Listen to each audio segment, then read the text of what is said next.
ਦਰਦਨਾਕ ਖਬਰ ਵਾਸ਼ਿੰਗਟਨ ਤੋਂ ਸਾਹਮਣੇ ਆ ਰਹੀ ਹੈ। ਅਮਰੀਕਾ ਦੇ ਸੂਬੇ ਵਾਸ਼ਿੰਗਟਨ ਦੇ ਵਿੱਚ ਇੱਕ ਭਿਆਨਕ ਦਰਦਨਾਕ ਹਾਦਸਾ ਵਾਪਰਿਆ, ਜਿਸ ਦੇ ਵਿੱਚ ਇੱਕ ਪੰਜਾਬੀ ਜੋੜੇ ਦੀ ਮੌਤ ਹੋ ਗਈ। ਅਮਰੀਕਾ ਦੇ ਸੂਬੇ ਵਾਸ਼ਿੰਗਟਨ 'ਚ ਵਾਪਰੇ ਭਿਆਨਕ ਦਰਦਨਾਕ ਸੜਕ ਹਾਦਸੇ ਦੇ ਵਿੱਚ ਪੰਜਾਬੀ ਜੋੜੇ ਪਰਮਿੰਦਰ ਸਿੰਘ ਬਾਜਵਾ ਅਤੇ ਉਹਨਾਂ ਦੀ ਪਤਨੀ ਦੀ ਮੌਤ ਹੋਈ ਹੈ। ਇਹ ਦੋਵੇਂ ਜਣੇ 410 ਹਾਈਵੇ ਤੇ ਆ ਰਹੇ ਸਨ ਅਤੇ ਅੱਗੇ ਪਾਸਿਓਂ ਆਉਂਦਾ ਬੰਦਾ ਫੋਨ ਤੇ ਲੱਗਿਆ ਹੋਇਆ ਸੀ।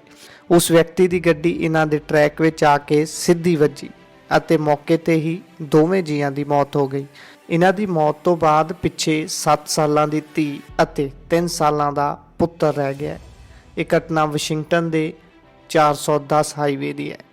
ਦਰਦਨਾਕ ਖਬਰ ਵਾਸ਼ਿੰਗਟਨ ਤੋਂ ਸਾਹਮਣੇ ਆ ਰਹੀ ਹੈ। ਅਮਰੀਕਾ ਦੇ ਸੂਬੇ ਵਾਸ਼ਿੰਗਟਨ ਦੇ ਵਿੱਚ ਇੱਕ ਭਿਆਨਕ ਦਰਦਨਾਕ ਹਾਦਸਾ ਵਾਪਰਿਆ, ਜਿਸ ਦੇ ਵਿੱਚ ਇੱਕ ਪੰਜਾਬੀ ਜੋੜੇ ਦੀ ਮੌਤ ਹੋ ਗਈ। ਅਮਰੀਕਾ ਦੇ ਸੂਬੇ ਵਾਸ਼ਿੰਗਟਨ 'ਚ ਵਾਪਰੇ ਭਿਆਨਕ ਦਰਦਨਾਕ ਸੜਕ ਹਾਦਸੇ ਦੇ ਵਿੱਚ ਪੰਜਾਬੀ ਜੋੜੇ ਪਰਮਿੰਦਰ ਸਿੰਘ ਬਾਜਵਾ ਅਤੇ ਉਹਨਾਂ ਦੀ ਪਤਨੀ ਦੀ ਮੌਤ ਹੋਈ ਹੈ। ਇਹ ਦੋਵੇਂ ਜਣੇ 410 ਹਾਈਵੇ ਤੇ ਆ ਰਹੇ ਸਨ ਅਤੇ ਅੱਗੇ ਪਾਸਿਓਂ ਆਉਂਦਾ ਬੰਦਾ ਫੋਨ ਤੇ ਲੱਗਿਆ ਹੋਇਆ ਸੀ। ਉਸ ਵਿਅਕਤੀ ਦੀ ਗੱਡੀ ਇਹਨਾਂ ਦੇ ਟਰੈਕ ਵਿੱਚ ਆ ਕੇ ਸਿੱਧੀ ਵੱਜੀ ਅਤੇ ਮੌਕੇ ਤੇ ਹੀ ਦੋਵੇਂ ਜੀਆਂ ਦੀ ਮੌਤ ਹੋ ਗਈ। ਇਹਨਾਂ ਦੀ ਮੌਤ ਤੋਂ ਬਾਅਦ ਪਿੱਛੇ 7 ਸਾਲਾਂ ਦੀ ਧੀ ਅਤੇ 3 ਸਾਲਾਂ ਦਾ ਪੁੱਤਰ ਰਹਿ ਗਿਆ। ਇਹ ਘਟਨਾ ਵਾਸ਼ਿੰਗਟਨ ਦੇ 410 ਹਾਈਵੇ ਦੀ ਹੈ।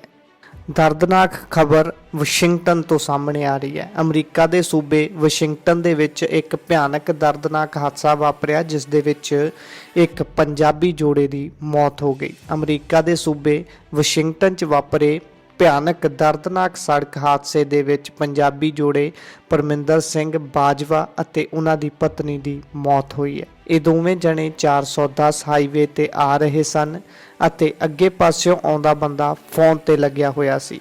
ਉਸ ਵਿਅਕਤੀ ਦੀ ਗੱਡੀ ਇਹਨਾਂ ਦੇ ਟਰੈਕ ਵਿੱਚ ਆ ਕੇ ਸਿੱਧੀ ਵੱਜੀ ਅਤੇ ਮੌਕੇ ਤੇ ਹੀ ਦੋਵੇਂ ਜੀਆਂ ਦੀ ਮੌਤ ਹੋ ਗਈ। ਇਹਨਾਂ ਦੀ ਮੌਤ ਤੋਂ ਬਾਅਦ ਪਿੱਛੇ 7 ਸਾਲਾਂ ਦੀ ਧੀ ਅਤੇ 3 ਸਾਲਾਂ ਦਾ ਪੁੱਤਰ ਰਹਿ ਗਿਆ। ਇਹ ਘਟਨਾ ਵਾਸ਼ਿੰਗਟਨ ਦੇ 410 ਹਾਈਵੇ ਦੀ ਹੈ।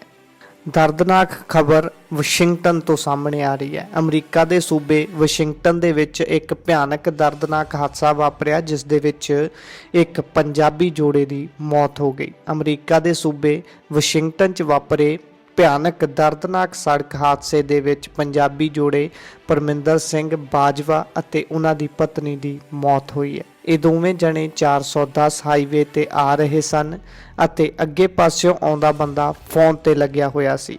ਉਸ ਵਿਅਕਤੀ ਦੀ ਗੱਡੀ ਇਹਨਾਂ ਦੇ ਟਰੈਕ ਵਿੱਚ ਆ ਕੇ ਸਿੱਧੀ ਵੱਜੀ ਅਤੇ ਮੌਕੇ ਤੇ ਹੀ ਦੋਵੇਂ ਜੀਆਂ ਦੀ ਮੌਤ ਹੋ ਗਈ। ਇਹਨਾਂ ਦੀ ਮੌਤ ਤੋਂ ਬਾਅਦ ਪਿੱਛੇ 7 ਸਾਲਾਂ ਦੀ ਧੀ ਅਤੇ 3 ਸਾਲਾਂ ਦਾ ਪੁੱਤਰ ਰਹਿ ਗਿਆ।